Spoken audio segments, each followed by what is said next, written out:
the glory remains. The cockerel stands brave on the crest. North London pride, this ain't no jest. From lane to the new shining ground, echo chants where the legends are found. Heroes carved in the heart of time, we march on through grit and grime. Oh Tottenham, Tottenham till I die. Raise the banner, let it fly. Through the rain, through the fire, this is my club, my only desire.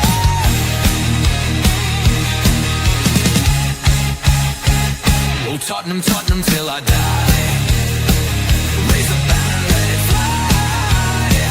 Through the rain, through the fire, this is my club, my only desire. Echoes of King and Greaves in the air. Every goal, the sound declares. Heartbeats pound like a drummer's song, marching forward fierce and strong. We're the ones who rise in the clash. Numbers running in a white shirt dash. History burns in the roaring crowd. Every game we scream it loud. Oh, Tottenham, Tottenham till I die. Raise the banner, let it fly.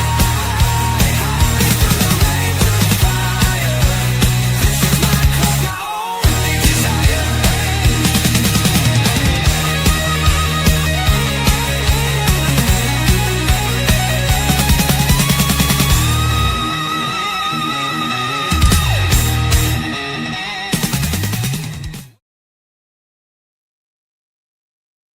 Yes, good morning, good afternoon, and good evening, wherever you're watching this podcast or listen to it around the world. And welcome to Thfc 2 or Die, your home talk past present and the exciting future under Roberto De Zerbi, the Italian man who's going to come and save Spurs, spring in Dave's step, and make me a very happy Spurs fan. But yes, we are. The Irish Lads Talk Spurs, it's back.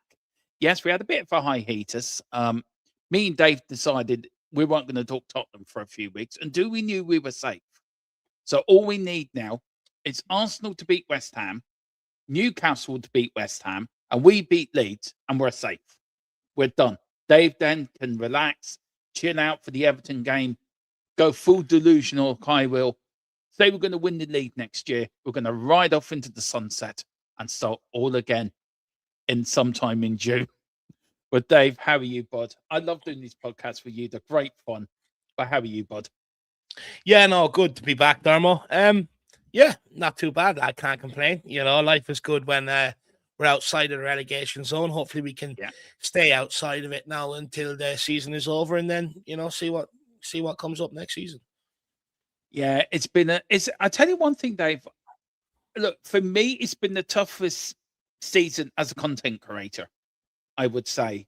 How about you? Has this been the toughest season for you as a content creator? Not as a fan, but doing what we do. Yeah, look, to be honest with you, Darmo, I've never looked at myself as a content creator ever. I've always just looked at myself as a fan of the club, and whatever I do is based on what I feel is right for the club. Look, it's just been a difficult season all along, to be brutally honest with you. Look, you know, in the summer, I thought we made the wrong decision in terms of the appointment of Frank. I actually agreed with the sacking of Ange Postecoglou. Thank you for the Europa League trophy. But at the end of the day, the fans are not having you. You know, it can't continue. So we made the right decision sacking him. But, you know, we should have used the position of Europa League champions to try and bring in someone of a better caliber. And look, I sort of went into the season expecting a season like this, to be brutally honest with you. I had no faith in Thomas Frank. You know, I didn't sit there and believe what the media were telling me about him and how great he was. I went and done my own research into it. And one of my biggest things was he's going to have to adapt the style of football like Tottenham. Spurs fans will not tolerate it, and it'll lead us into massive trouble, you know, especially with the players we've got. Because I think one thing many people sort of misunderstand is that these players off the back of winning Europa League with a Europa League medal around your neck, you feel invincible. You feel like you can go and take on the world. You feel like you can go and beat anybody. And then when you bring in a manager and it's all about, well, look, guys, we're going to sit back. We're going to respect the opposition, this, that, and the other. We're just going to play counter-attacking football, look for set pieces and stuff. It was never, ever going to work. Combined when he walked in the door, and the first thing he said is, I guarantee you we're going to lose games. The messaging, and his tactics and his approach, to Tottenham Hotspur was all wrong. And not only that, then we allowed it to go on for so long to the point where it was almost so detrimental. And then when we sacked Frank, we had the opportunity to bring in De Zerbi. He was sacked at Marseille on the same day Thomas Frank was sacked at Tottenham. We didn't want to pay the money, so we ended up then wasting time with Igor Tudor. That didn't yield any results whatsoever. And then we had to go and pay massive money just to get De Zerbi in for an SOS. And look, it seems like it's going to work out. But where my frustration comes in is, if you're willing to spend massive money on a manager, to try and save us at the very last resort, by the way. And that's why I'm not going to praise them, because some people go, oh, but Dave, you said, they, to throw money at a situation, and they've done that. You've got to praise them. It's like, well, they've done that at the very last chance. They had the chance in the summer to throw money at it and build out this squad to be able to compete across multiple competitions, given they couldn't do that the season before. They didn't want to do so. They were given another opportunity in January to be able to throw money at it. West Ham threw a bit of money at it, and look at the trouble they end up causing and putting us in, whereas we didn't throw that much money at it in general.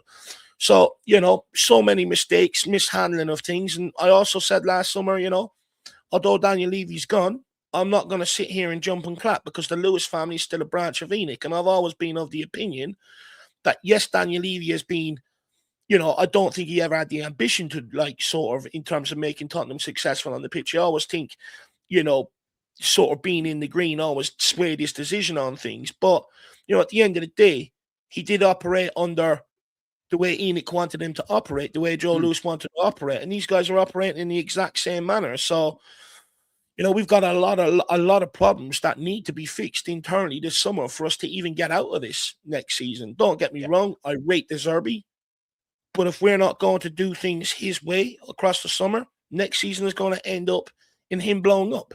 So, look, now let's just survive, Darmo. Let's keep our Premier League and then let's take it from there.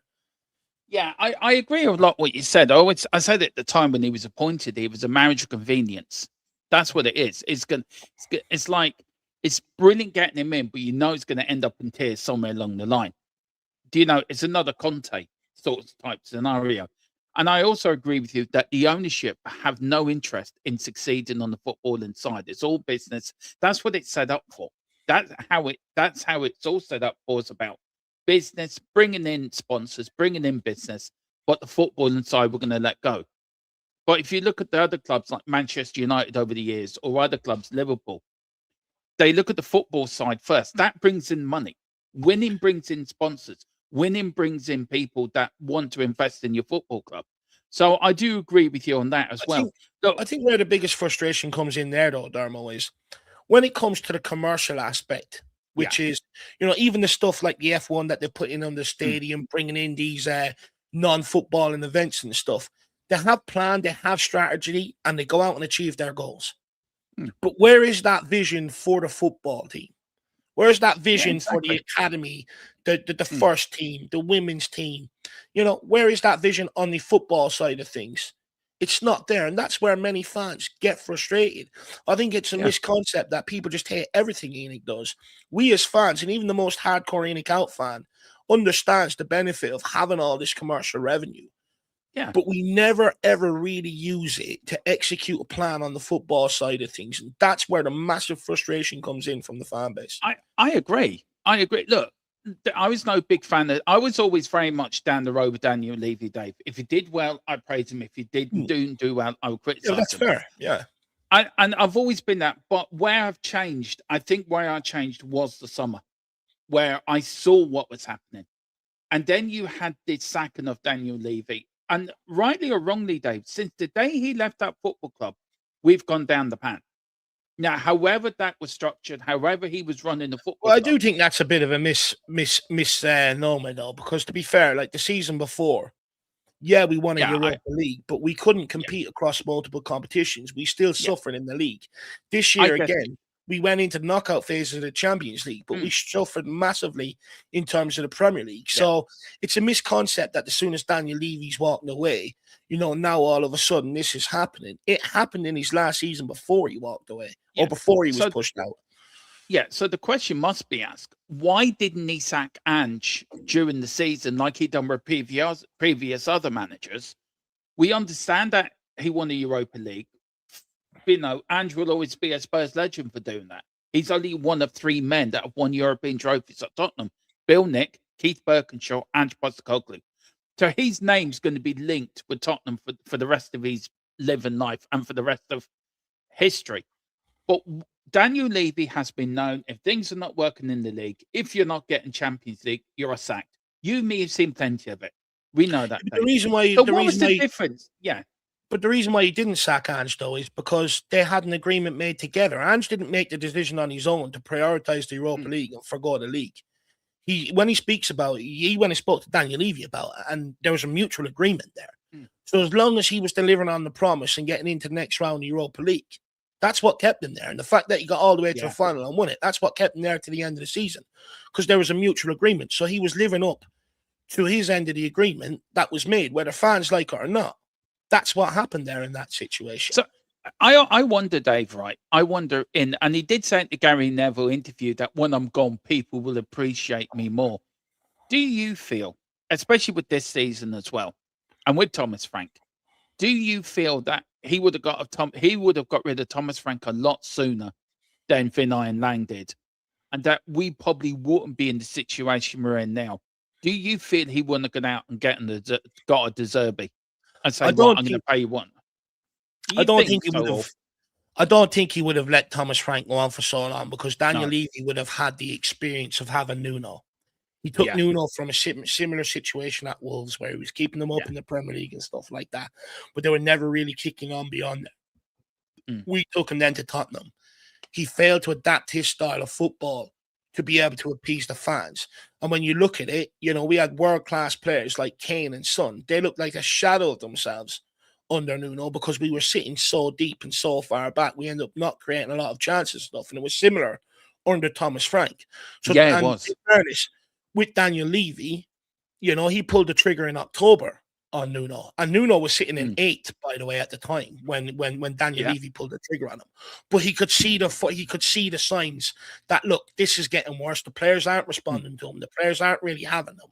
And he pulled the trigger. Whereas this time around, they didn't have the experience of bringing in Nuno before, because it's the Lewis family, Vinay and Lang. It's a different one. And their whole thing was, well, we'll pursue with it, because I think some of the arguments were around, but in and around December, we were in and around like 8 or something like that, a couple of points off top 4. But when we sacked Nuno, he was 8. Wasn't that far off top 4. But the reason why we did is because Daniel Levy had the nous to see inside that what way it was going. These guys couldn't see that or predict that. They sort of thought, oh, it's all right, stick through this tricky period and he'll come out the other side. And this is where it shows that maybe they really lack football understanding.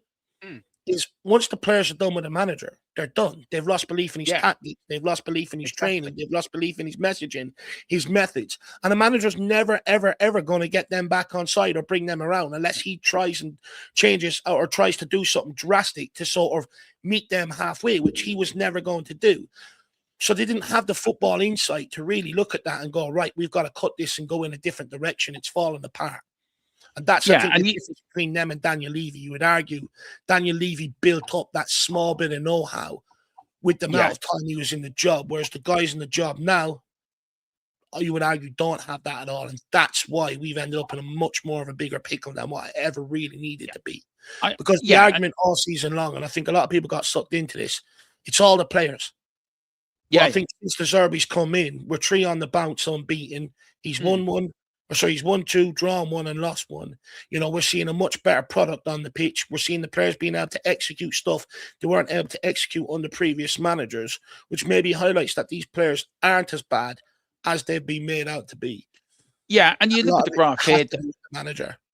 Yeah, I mean, you look at the graph here, Dave. You see this is our season. Now, the last bit, of course, is going to be a bit of a spike. We're back up to 17th. But with 3 games to left, it's still all to play for. It's only 1 point between us and West Ham. But You look how long they left it, Dave. And I always said about Vinay and Lang. Paratici told them back in October, told the board and told Vinay and Lang back in October, this isn't working. The players are not respecting the manager. You have to make a change. Now, he did suggest to bring in Tudor back in October.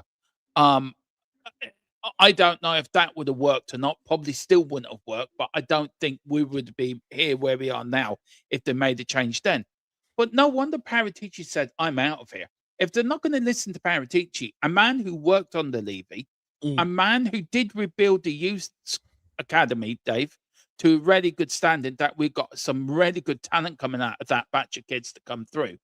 So if they're not going to listen to him, then no wonder we're in the state we're in.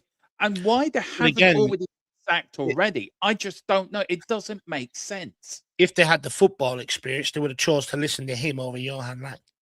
Yeah, exactly. Exactly. But the reason why they didn't is because Paratici expressed concerns about Frank. Johan Lang and Frank have worked together before. They're friends. They were together at Brentford and stuff like that. So, they obviously, Johan Lang was obviously sort of, look, stick with it, stick down it. And he was pro-Frank. And he ended up going with the pro-Frank choice. And that's why, Paratici ended up coming out here. Because you got to remember, Paratici was originally brought in. And the way Tottenham and Daniel Levy viewed it was he was this messiah. In terms of putting all the football operations in place, getting the football team on the right track, and they listened to nearly every word that he had to say. And then when he felt like all of a sudden that stopped, then they were starting to listen to Johan Lang. And if you're Paratici, you're looking at him and going, he is nowhere near the operator I am. No. First of all, he can't even get into rooms or have conversations I can with clubs for certain players and stuff like that, let alone all the other things that come with the job. And he's like, well, if that's the direction I want to go down to, fine, I'm out. I'll head over to Fiorentina. And by the way, look where they are now since the summer, since the January signings. He's helped bring the door for them. I know. It's unreal. Look, let's welcome a few people in, Dave, and we'll get on. Big up to the Mum Overlord for renewing her membership. Big up to you. Thank you so much for being a big supporter of the channel. Really appreciate it. Big up to Rise and Tide 930. Big up Domo and Dave. Big up Rise and Tide. Big up to Ryan as well. Domo and Dave, good afternoon. Big up to you, bud. Look, Wolves will return. Wolves will come back. And you will. I reckon Wolves will bounce straight back next season. Big up to Robert. Dermo, hi, big up to you. Big up to Pagey as well. Afternoon, Pete. Big up, Paige. Hope you're doing well. Big up to Wembley 1. Afternoon, boys. Things are looking more hopeful, but there is plenty of work still to do. Leeds at home Monday night will be no cruise. No, we're going to talk about Leeds in a minute. Big up to Aussie Ange. Afternoon, we're going on beating in the next few games, beating Chelsea away. And we're going to talk about Chelsea as well and their disaster of an end of the season. May that be good for Tottenham. Big up to all calls laying out. Big up to Rodney. Big up to Dan Davenport as well. Hi, Dermot and Dave. Big up, Dan. Hope you're doing well, bud. He says, big up, guys. Sad that the Republic of Ireland didn't reach the World Cup. Yeah. Well, me and Dave did try to get the World Cup banned. Dave went all the way to Zurich. I went to speak to Donald Trump. Dave went to speak to the president of FIFA. We didn't get anywhere. So what me and Dave are going to do is we're going to go there in the first game. We're going to bring 1,000 fans with us. And we're going to flood the pitch and get the whole thing cancelled. Just get some tickets and start throwing tennis balls on the pitch. Yeah, remember that protest against them against the Levy. Do you see who we're playing on the 16th? By the way, Ireland Republic. We've got some meaningless friendly on the 16th. They're in some training camp. Yeah, What do you think? Also, very quickly, Dave, we must talk about it. I think as well with the Republic's games in the Nations League and playing Israel home and away. Now we do know, the latest on this is that the League of Ireland players, I think managers as well, have written a letter to have the games boycotted. Look, I'm always on the opinion, Dave, that sports and politics should never cross. It should be kept apart, but obviously this hasn't. As we're both Republic of Ireland fans, look, my view in it is that the game should be played. They're athletes, they're professional footballers. Whatever happens in the political arena, it should stay in the political arena. And, as a country, we have a view what's happening over there. As a country, as Ireland, as a country, we know what it's like to have our freedom taken away and fight for our freedom, fight for what is ours. Dave, our forefathers gave us the island that we live in today. You know, it's not perfect, but they fought to give us our freedoms and to be our to stretch out our own destiny as a country. Look, should the FAI should they say to UEFA, right, we're not playing these games, or do you think, look, just play them and just get on with it? Where are you on it, bud? Yeah, look, for me, I've always, you know me, for as long as you've known me, Yeah, I've always been of the opinion politics and football should not be cross-contaminated or yeah, mixed. You exactly. I know, agree. I think what you see is actually, you know, a lot of these political movements, like just let's go to Just Stop Oil. Why did Yeah, they use a football game to spread their message? Because football brings everybody together, yeah, different different backgrounds, different wealth statuses, different religions, and stuff like that, you know, mm, and all races together. It brings the whole world together. yeah, of And course. you look at football; it's the most accessible sport Mm, across the entire world. All you need is two jumpers and something round to be able to play it. You know what I mean? It doesn't cost a lot of money to be able to play football. So football was always, you know, diverse. It was always mm, trying to do better. How many academies have been set up all over the world, you know, to try and help people and stuff like that? So football was always helping people and stuff.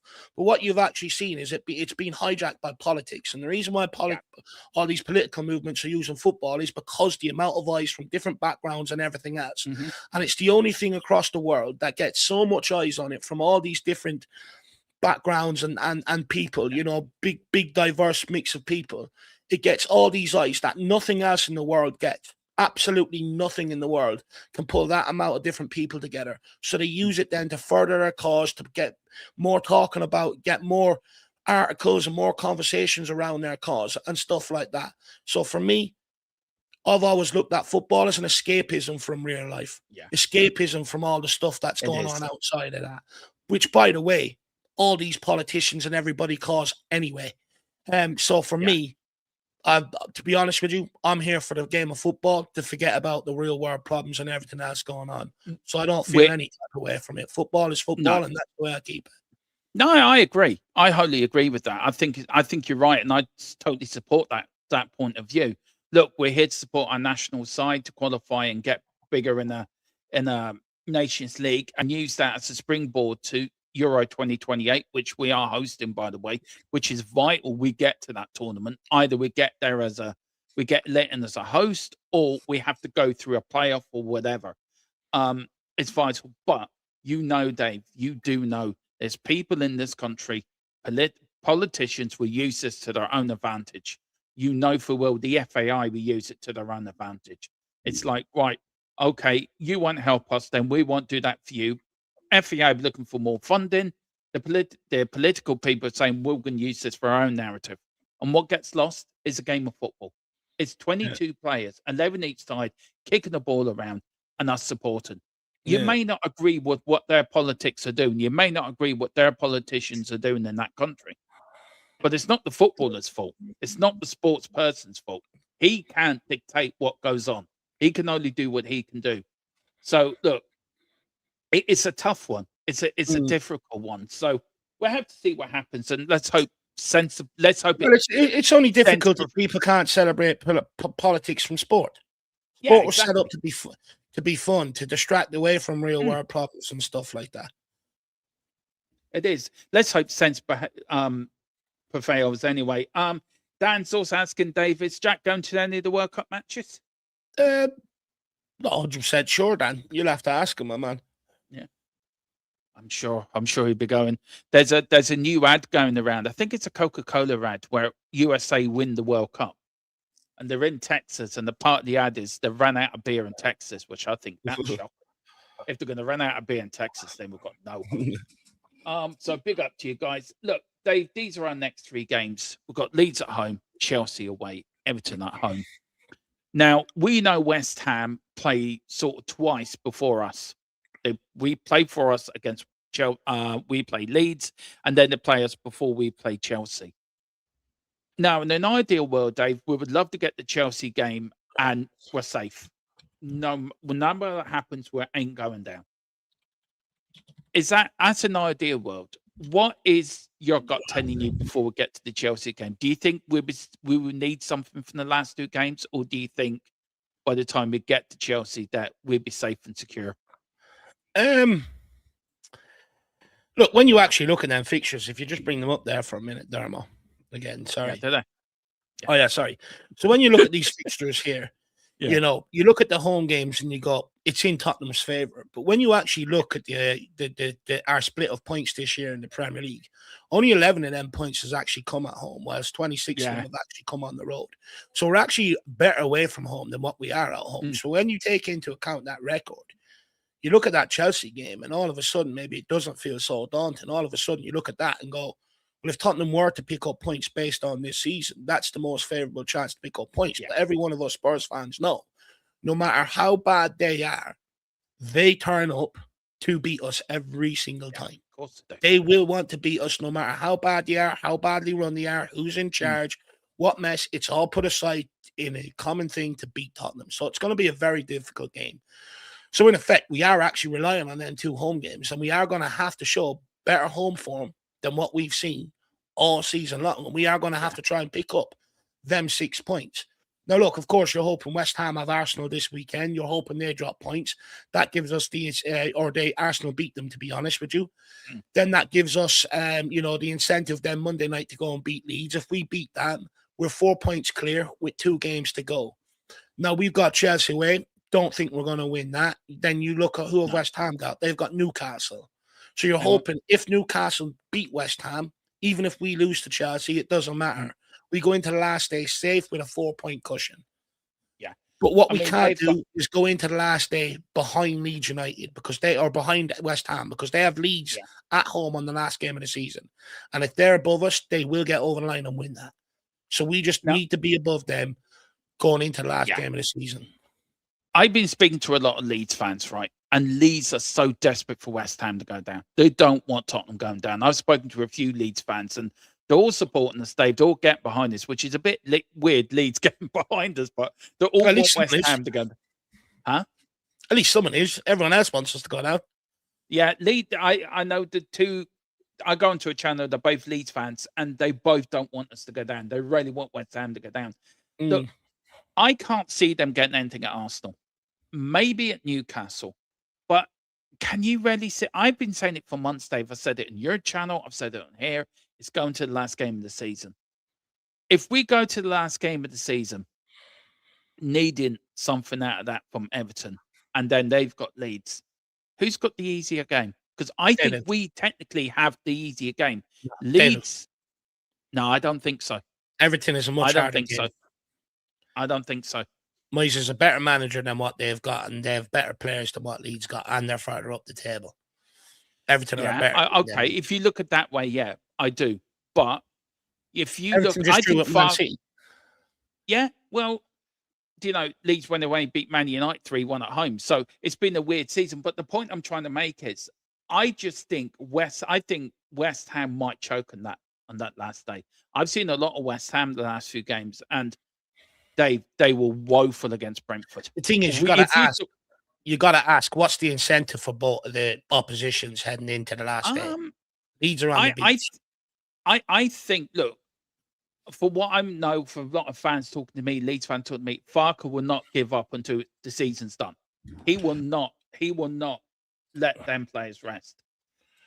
I think they're safe. Yeah, they can't make Europe. You look at Everton, they're still a couple of points off Europe. So if they pick up if they win their next 2 games, they come into our game looking to secure. Yeah, I get it. I do get it. They have something to play for, whereas Leeds will be in mid-table, nothing to play for. And I've been around long enough and watched many last day games in the Premier League to know that when a team is in mid-table, have nothing to play for, all they want to do is get that 90 minutes over and done with and head away on holiday.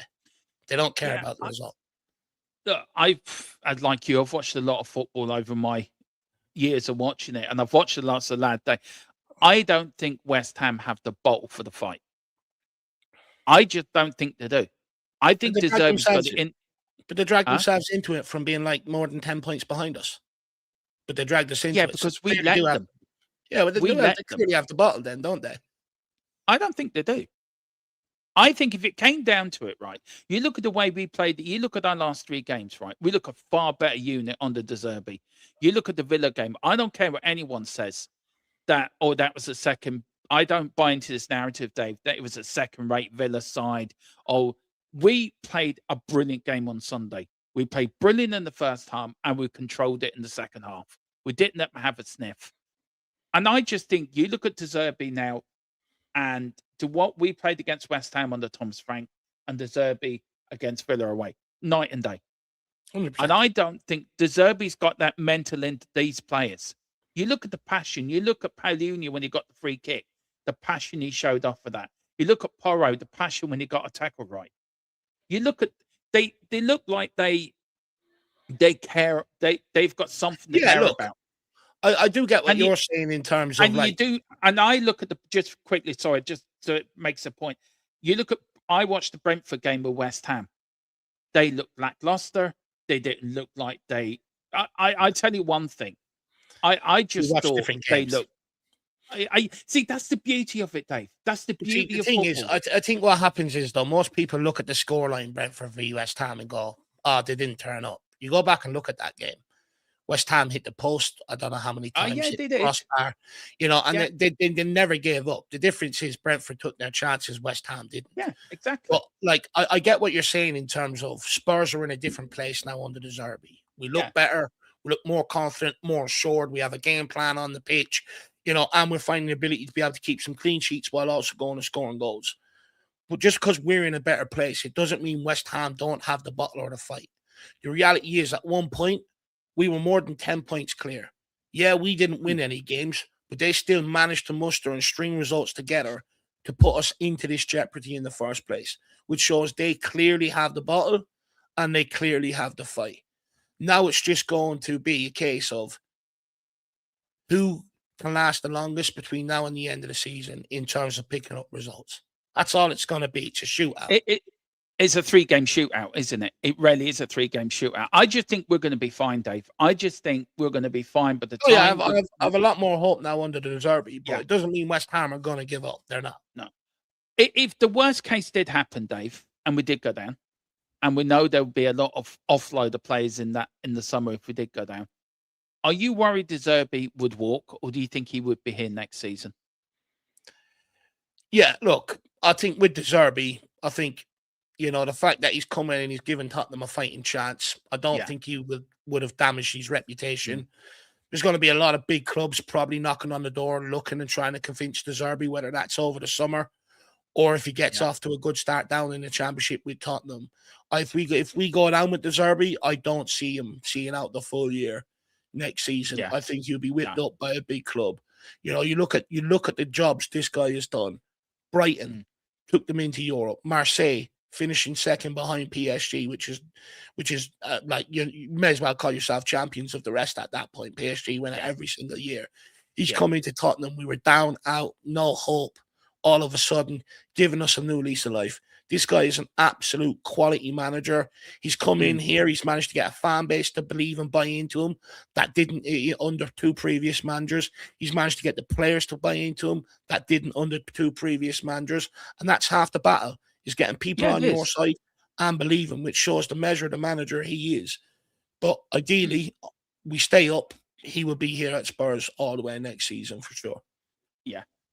Big up to Steve D. Big up, Steve. Hope you're doing well. He says opinions are subjective, but David's right. Leeds players could be on the beach, and Everton players could a big prize of Europe. History tells you teams with nothing to play for. By the way, last time Everton were in Europe was under David Moyes, so he will also be motivated to walk back in there and bring them straight back where he left them. Oh, of course he will. Of course he will. I agree with what you're saying there, Steve, but I slightly disagree. You look at Wolves. Wolves were relegated. They went out and put in some really good performances. I think the pressure comes off these teams. And I watched a bit of Leeds, more Leeds than I have done before. And the way they played against Burnley, the way they played against Chelsea, they're still fighting. And I don't think Monday's going to be an easy game. Monday's going to be a tough game. No one's debating about Monday, but your debate is about the last game of the season against West Ham. they will be on the beach. They will just want to get out of there and go I on don't think holiday. so Their job is because done. there's no. I What's just their don't think they will. motivation? What's their motivation heading into the last game? To end the season on a high, to end the season on a win. You don't want to go out. You want to end always the objective last game of the season. If you're safe, you want to end the last game of the season with a win. You Their want to objective is bounce out. already met. The Premier League next year. No, it's pride, Dave. There's pride in it. There's pride. You want to end the season. You want to win the last game of the season for pride. You don't want to end it. I've never heard a professional footballer ever say that in any interview.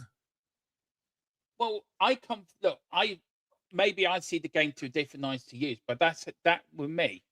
I wouldn't. If I was in a game where I knew we were safe and we weren't going down, but we're not going up, pride would kick in. I want to end the season on a high. I want to give something these fans to take into the summer, put in a good performance. Let's end it on a high and let the fans go into the summer with a little bit of pride, a little bit of something to hold on, and let's build on it.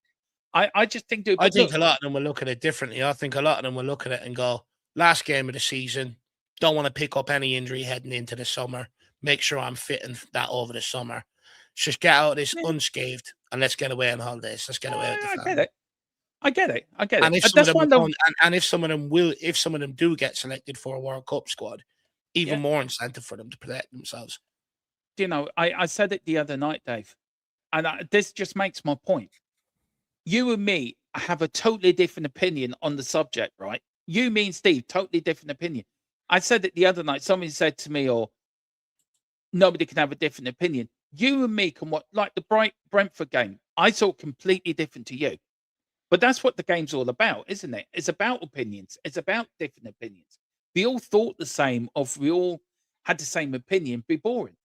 So this is what I love about it. Football brings debate. Football brings opinions, debate, whatever. And that's what I love about the game so much. Big up to you, Steve D. Big up. I get what you're saying as well, Dave. I do agree in a way what you're saying, but I just see it slightly different.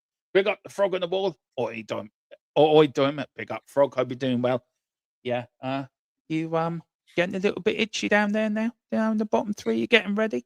Can you see the trap door closing on you? You know, a little bit. Millwall away next summer, next season. You know, look forward to that. What do you reckon? Millwall in the Premier League, Dave? No, thank you. Mad. No, thank you. Please, no. Big up to big up for anyone. A lot of Spurs fans think we'll be easy on Monday, but we will show up for that game. Yeah, it's not going to be an easy game at all. Afternoon, lads. Big up, Steve D. He says, Farka has already said he wants us to go out and win the last 3 games. Yeah, all managers are like that. But to Dave's point, the manager may want that, but to Dave's point, with the players listen to that. And that's the point I think Dave's trying to make as well.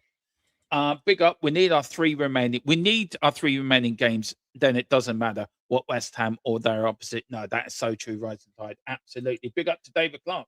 I played for 26 years at my Sunday League, Premier League. And trust me, I never played for a team who didn't give 100% in the last game of any season. Even when we had a cup final to play, we're still 100%. Yeah, that's so true. But I understand what Dave's coming from. If you have something to play for, you play right to the end of the campaign. Yeah. I don't know. Maybe look again. I don't mean this to be rude, but I do think I don't know if the player of today, Dave, right, or even players in when you were a kid or players when I were a kid. I wonder if the mentality has changed over the years, Dave. I wonder if it has changed. I wonder if players when I was a kid in the 80s and early 90s, where they weren't on a lot of money, and it was about the game. It was about pride. It was about never giving up. And then you go to the Premier League when you were a young lad, whippersnapper, growing up, and the money's getting better and the mentality of the players are changing, Dave, to the players of today. I think there's been a massive swing from when I was a kid to when you were a kid to the kids of today, the players of today. Do you think there's been a massive swing in that? Or has it always been the same in your opinion? No, I think before it was always the joy of football first and money second, whereas now I think it's become more money orientated and the joy comes second. I agree. I do agree. I don't know, Dave. I keep going back about the 80s, right? And I know you say, oh, damn, in the second, I feel like Congo Albert during the war, during the good old days of football, where I sank a ship. It was all about passion. It was about the badge. It was about glory. And even in the 90s, Dave, even in the 90s, early 2000s with Robbie Keane and Defoe and Berbatov, and it was still the same. I just feel really from 2015 onwards, and this is not just Tottenham, this is just football in general. The money's got bigger, Dave. The opportunities for players to earn money's got bigger. The commercial side of it's got more bigger. I just feel that the players' love of the sport has probably gone a little bit, and you are right, probably gone second.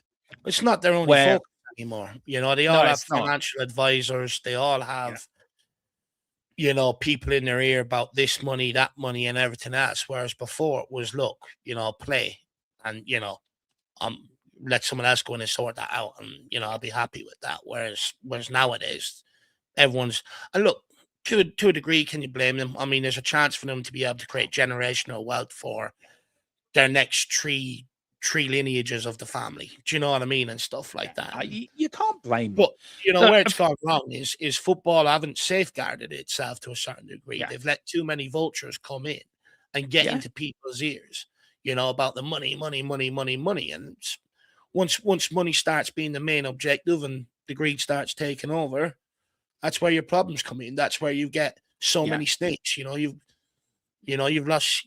lost people's like doing it for the love of it or the joy of it. Do you know what I mean? Look, I Well, don't begrudge yeah, you anyone. do.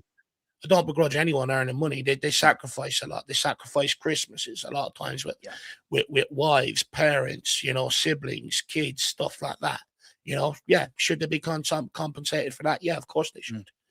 But I mean, where you look just on this, and then we'll move on to the last segment, Dave. Yeah. Where are you, Troy Parrott? I had this conversation the other night, the channel that I wouldn't mind Troy Parrott coming back, right? Because I think Troy Parrott has improved. We did see that with Ireland as well. We have seen it. He's won his first trophy in Holland as well, and I know the Dutch league is not the greatest league in the world, but I think he's improved as a player. I've seen it for Ireland anyway. Maybe you would agree or disagree Yeah. on that. I think I he's improved. wouldn't, Oh, go on. I wouldn't mind him come. I think he'd be a great asset for Tottenham now to come back. Would you welcome him back at Tottenham if they went out and bought him? I think if we were to go down to the championship, because I feel like if we do get relegated and we go down to the championship, I think anyone expecting Spurs to go and spend big money to bounce straight back up is misguided. I think Yeah, when you exactly. look around at the likes of Mikey Moore, Voskovic, Phillips, Donnelly, all the young lads that we've been acquiring, Mason Melia, players like that, you look at the amount of them and in the positions we have them all stocked in, along with your Archie Graves, your Bergvall Sars, that's already your squad ready made for the championship. They've been down there getting loans and experience down there for years. And you know the way Spurs will look at it. They'll wait up and go, well, this guy's played in this league before. We'll go with him rather than spend the money on someone. Yeah. And that's the way Spurs will go about it. And they'll sell off all the big stars or all the big names on big wages, and that's what our squad will be. So then you look at it and you go, maybe there is an opportunity there for Troy Parrott to come in. And I think down in the championship, I think he would bag you goals. But look, when it comes to the Premier League, it's a different animal altogether. Has Troy Parrott improved? Yes, massively. I think moving away from Tottenham, getting out into a first-team environment, and, this is where I think the kid does deserve credit. He's picked the right club. If he picked the wrong club and he was still on the periphery all the time, we wouldn't see this progression. So he's made a smart choice in terms of his footballing decision, went to a club that was going to give him that time to develop and come good. And what you're seeing is an all-round sort of complete forward, a much more clever forward. I remember watching him, for the one or two appearances made for Tottenham and that. And, I remember him making his debut against New Zealand at the age of 17 for the Republic of Ireland. And the player that I witnessed there was a young player with plenty of energy. But, he would lose a lot of times out on the physical battle, or, maybe he wouldn't get as involved in the game as you would like and stuff like that. He more lived off like little bits of moments. Whereas now I think what you're seeing is a player that has learned to adapt. He is not the most physically imposing at all. But What he does do is now he's able to drop off his man, get separated, get the ball, get turned and drive at players, or he runs in behind. He's not trying to get physical with them like maybe he did when he first came through. He's found a way to navigate that. Technically, he's a good player. He can create chances, he can link up with others, and he can also put the ball away in the back of the net. But we know that as Spurs fans. He was one of the most decorated, finishers that's ever come through the academy. You know what I mean? He was unbelievable in that aspect. That's why a lot of people were sort of excited about him coming through. But at Tottenham, we know we don't give these youngsters the opportunity. So he's certainly improved. But if we survive in the Premier League, look, when you look at our strikers this year, I mean, Solanke came in for 65 million. He's got 3 Premier League goals this season. He's done absolutely fuck all. Mwani's come in with a massive reputation, barely found the back of the net. Richarlison's our club's top goal scorer. So, I think you could make an argument. Why wouldn't you bring him in and give him an opportunity? But if you are going to bring him back, you do need to go out and find an established striker to spearhead the attack and get him to come off the bench or step in and, to relieve the main guy. You cannot bring him in and have Richarlison as the main guy or Solanke as the main guy with him as a backup option. No, if Spurs are going to clear the decks in striker, no problem bringing him in as a squad player. But from there, it's up to him to prove it.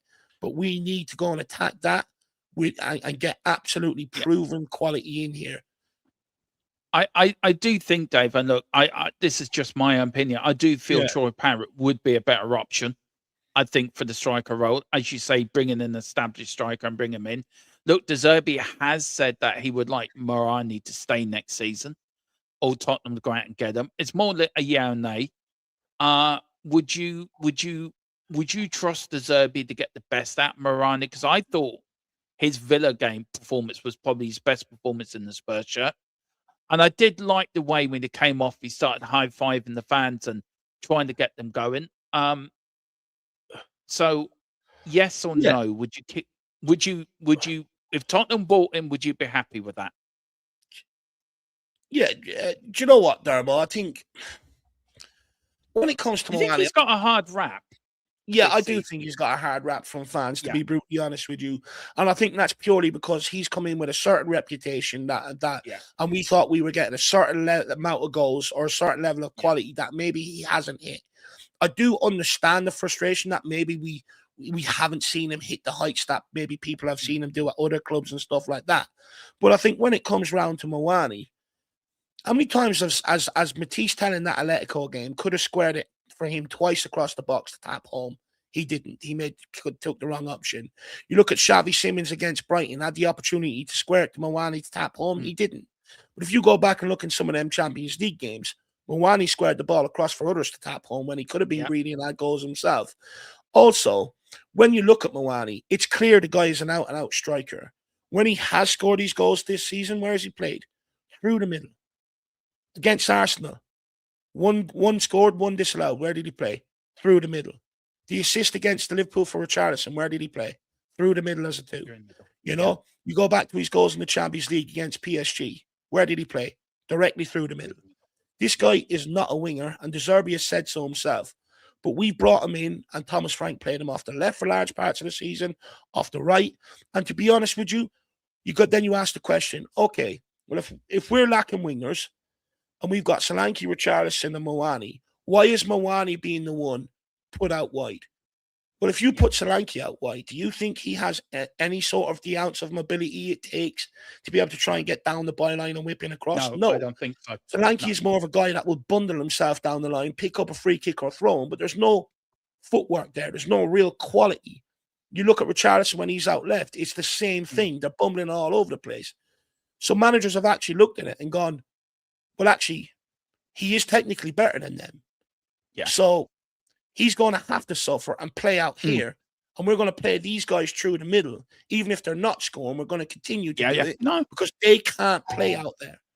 So Mwani has actually been given a very hard rep by Tottenham fans. And for me, if he was brought in here and he was brought in here to play up front under De Zerbi next season, I think you will see a total different player. I agree. I totally agree. I know I've been guilty of it myself, Dave. I called them the PSG reject, put them back in the reject bin. But maybe I was too harsh on him. And if you think about it as well, Dave, we're very fickle as Spurs fans, aren't we? We're very quick to jump on a bandwagon if there's one going. But yeah, I agree with you. If De Zerbi brings him in, I fully trust De Zerbi. I believe in the man. I believe in the manager. I believe he's the one to take us forward. He's the manager to take us to glory. So I'm behind him. So whatever he wants, just give him it. Big up to Jess and JYS Talk Football. Jess, put your link in the chat. And everyone do get over there. It's a great channel run by great people. Go on there loads of times, do watch alongs with them. They're funny. It's a great bunch. And the girls are on tonight on our North London Talks Football with me, Nick, John, Jess, Colum, and Stacey as well, as we talk all things football from Leeds to Tottenham to Premier League, world football, whatever. We are talking about it. And also see if me and Nick got our score predictions right. I may beat them this one. Big up to you. Put your link in, Jeff, there for people to get over and support. Dave, one last question before my shopping comes, and I'm going to have to put it away. No worries. Have to wait and see if Tesco. Any treats? Any treats? Yeah, I asked for a steak pie, and they've exchanged it for a chicken and bacon pie. Oh yeah, I'd be down all over that. See, I knew you'd be down for that. I'd rather that than the steak pie, to be honest. Yeah. See, you get everything in this podcast. You get Tottenham talk and food talk at the end of it. Look, guys, yeah, these podcasts will be going up now. I'm going to build a whole new Spotify channel, a whole new link, and these podcasts will be going up on Spotify. So you can say this is episode 1 of the new breed of Irish Lad Talk Spurs. But Dave, what one change would save Tottenham next season? One thing. You've got a magic wand. The genie's come out of the lamp, and he says, right, Dave, the Irish Hotspur Harris, the king of Kildare. You know, you got one wish. What would it be to save Tottenham? Next season. Get rid of Johan Lang. Don't get me wrong. He is not the crux of the problem.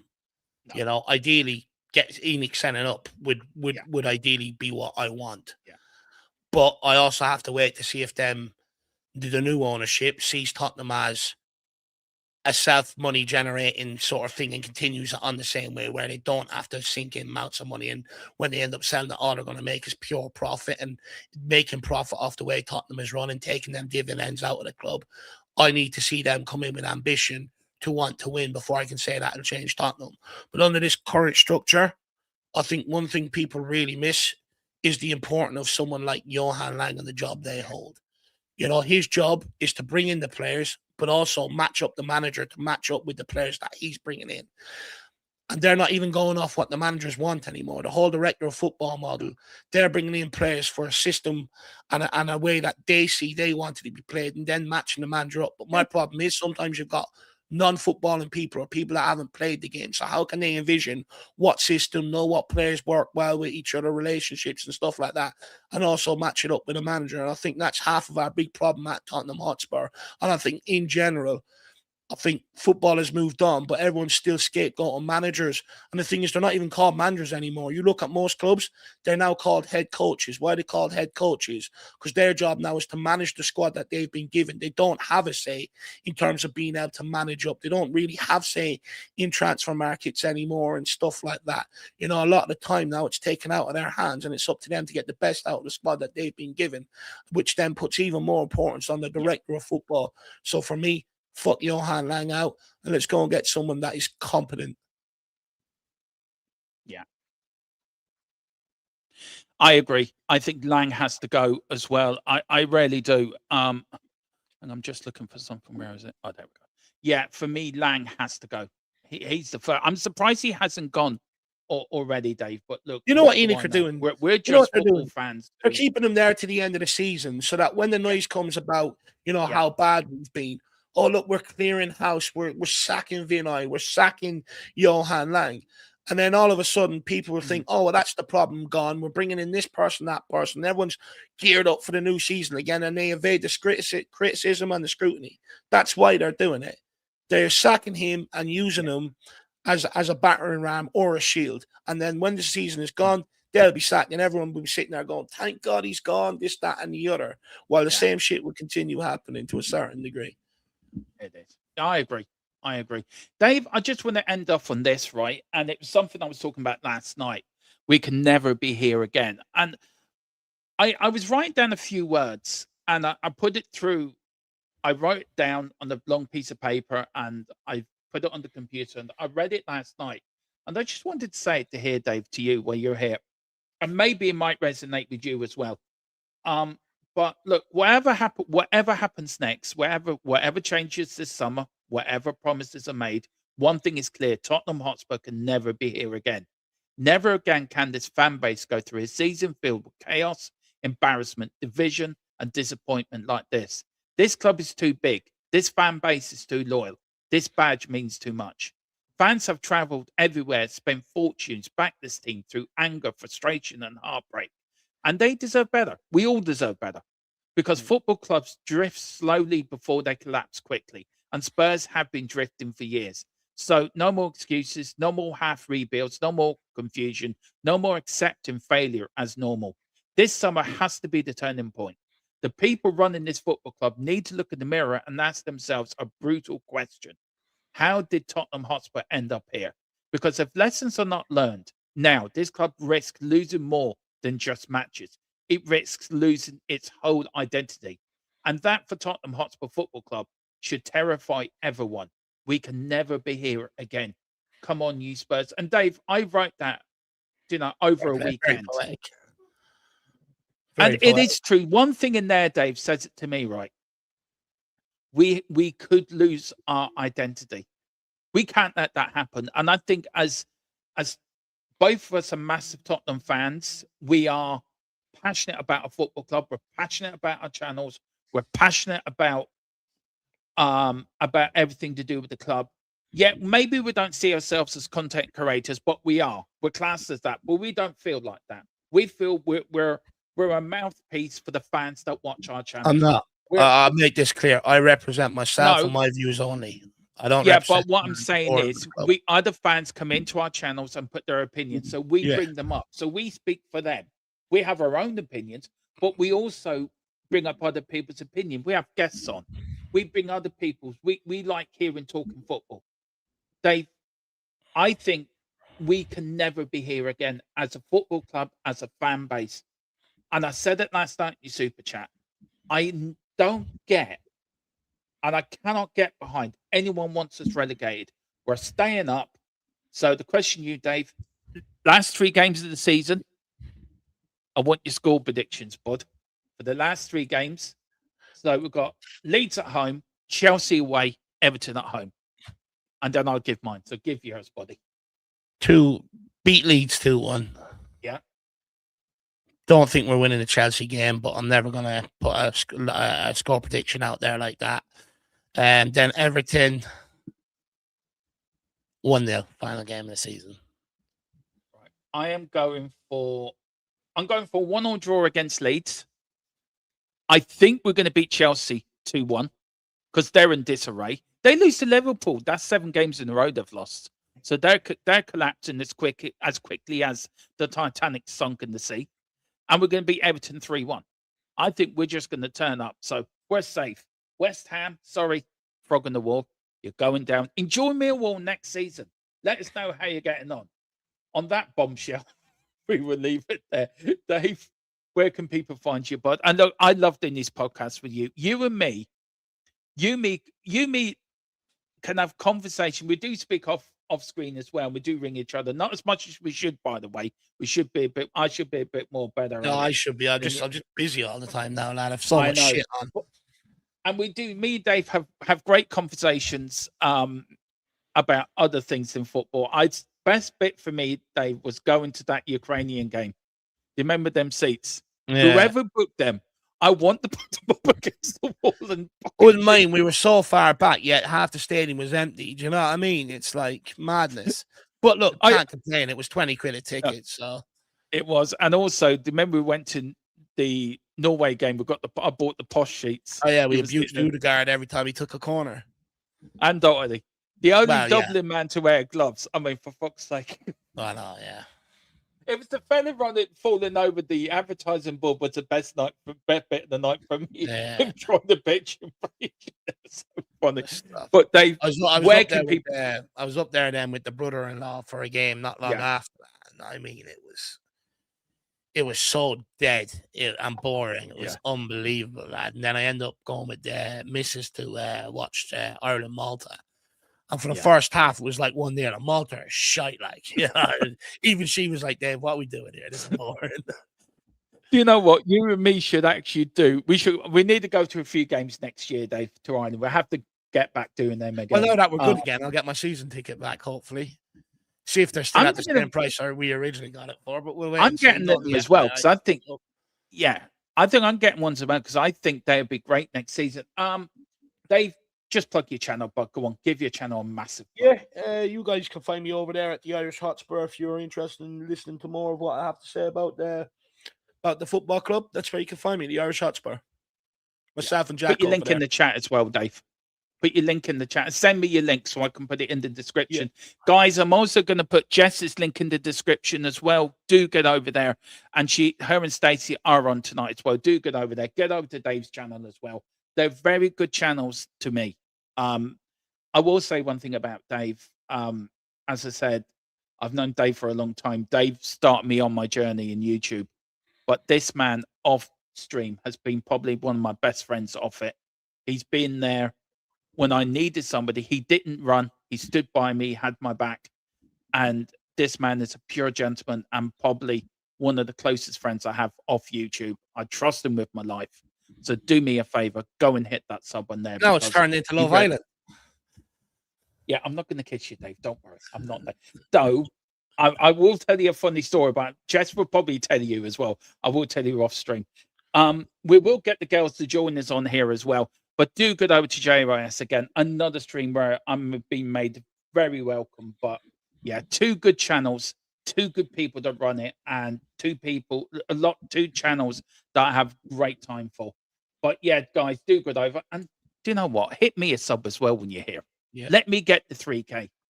And hit the like buttons for Dermo as well. You what? Hit the like button for you as well. Yeah. And the hype button. Hit the hype button apparently now, Dave. Or if you want to join Dermot's Love Island, hit the vibe button. Yeah. Very funny, you. No, seriously. Do you know 5 years I've been doing this channel in August? It's mad. It is. I hit 1 million views the other day. Fuck. I mean, I can't believe 1 million people want to watch a short, fat Irish fella from Wexford, the greatest county in Ireland, by the way. I'm getting younger looking doing this, lad. I know, yeah. So am I. I'm getting the Paul Dempsey look. You know, you got the George Clooney look. I've got the Paul Dempsey. You want to surprise us one day and just go full just for men and dye it a different color, Dharma? I'm not Arteta. I don't like dyeing my hair. Do you know what I may do? I may do just for the crack. I will do it for charity. If we stay there up, you go. You have to. Okay. Well, look, I'm growing my hair until we stay up. Or once we stay up, just very quickly, a few people have come in. I've got to say hello to them. Big up to Ozzy Ange. Hi, guys. Sources from within the club are saying Spurs will get £300 million. Worcester summer overhauled squad. I am checking it out. I've got a massive update for you guys. We hear this every summer. Every transfer window we come into. I was told, Dave, 150. That's what I was told. Around 150. 100 every summer, a couple of weeks out, especially when season ticket renewals are due up and stuff like that. Talking about a war chest this summer. We come out the summer transfer window sitting there going, okay, well, where's the war chest we were promised?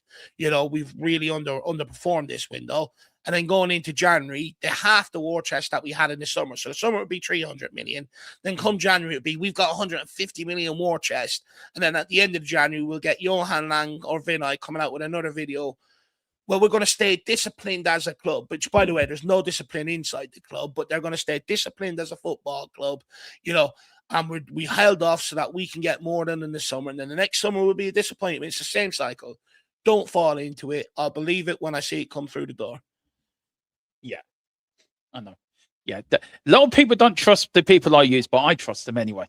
Anyway, big up to Mr. White Snake as well. Big up to you. Got to get you on a podcast. Join this one or the one we do on the Thursday. Thursday is podcast day.